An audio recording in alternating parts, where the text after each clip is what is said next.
Welcome to the Slop Temple. We pray this video helps. You already checked iOS and updated WhatsApp. Now start.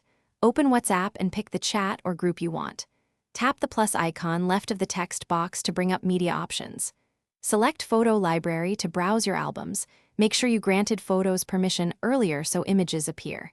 If you prefer a recent snap, choose Camera to take a new photo. Once done, you'll see previews to select one or multiple items before moving on. Now focus on selection and editing. Tap each image thumbnail to mark multiple photos. WhatsApp clusters them and shows a count. After selecting, tap an image to open the editor where you can crop, add text, draw, or insert stickers. These edits are applied per image.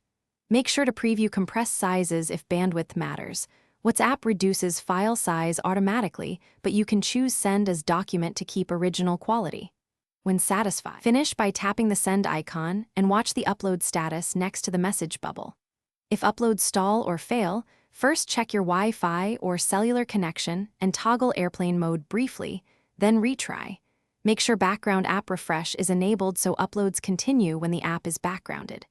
If image quality is too low, resend the file by choosing document instead of photo to keep original resolution. Finally, confirm the recipient received the images and ask them to refresh if needed. Thanks for watching. Consider subscribing if we helped you.